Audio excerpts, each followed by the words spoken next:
De retour du Rwanda, Michael, épuisé, est obsédé par la vision d'une tête coupée en deux. Au Gabon, pendant une garde de nuit, il sort son revolver et le met dans sa bouche. Quand il décide de quitter l'armée, il est terrassé par une première crise de panique. Le calvaire va durer 5 ans. Sans blessures apparentes, c'est le documentaire qui a remporté le Grand Prix du FIGRA 2010. Réalisé par Jean-Paul Marie et Franck Delins, il traite des traumatismes invisibles des combattants, reporters ou humanitaires qui ont travaillé en zone de guerre.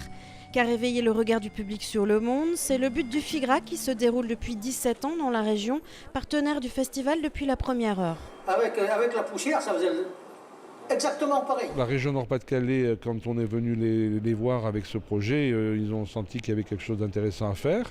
Et puis vous savez, c'est le temps qui fait les choses. On aurait très bien pu mourir 10 fois, hein, mais la ténacité aussi que nous avons et que nos partenaires ont à maintenir un événement comme le nôtre, ça s'installe progressivement. Et c'est vrai que 17 ans, ça paraît beaucoup, mais en même temps, c'est peu 17 ans, c'est un jeune âge. Cette année, 80 films ont été diffusés, sans compter la présentation de l'exposition photo de Christian Poveda. Reporter, il a travaillé sur un gang en Amérique du Sud et a été assassiné l'an dernier. Depuis la première édition, le public du FIGRA est passé de 300 à plus de 20 000 personnes.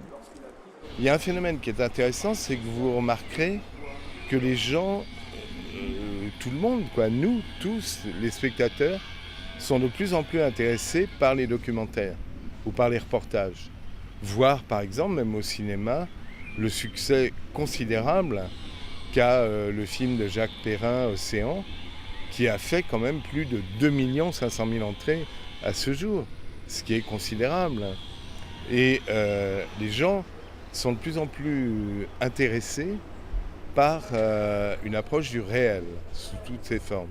L'intérêt, je pense, c'est d'attirer l'attention des spectateurs sur un problème qu'ils n'auraient peut-être pas considéré de la même manière et de leur donner des sujets de réflexion par rapport aux problèmes que pose notre société. Une ouverture au monde que le Nord-Pas-de-Calais se charge de transmettre dès le plus jeune âge. Un jury jeune composé de 10 lycéens de la région a pu apporter son vote après avoir regardé tous les films en compétition. J'aime bien regarder tout ce qui est documentaire et reportage. C'est le fait que c'est vrai, c'est la vérité souvent qu'on regarde. C'est pas des choses montées de toutes pièces, c'est vrai, c'est vraiment ce qui se passe ailleurs, c'est de l'information avant tout, quoi. Sur grand écran, c'est un autre regard qu'il porte d'abord sur le documentaire et le grand reportage, mais aussi sur le monde. C'est une façon pendant ces 4 jours de découvrir le monde autrement. Alors que le FIGRA fêtera ses 18 ans l'an prochain, les organisateurs du festival pensent déjà aux 20 ans, avec pourquoi pas une rétrospective pour mettre en avant les réalisateurs, eux qui travaillent dans l'ombre.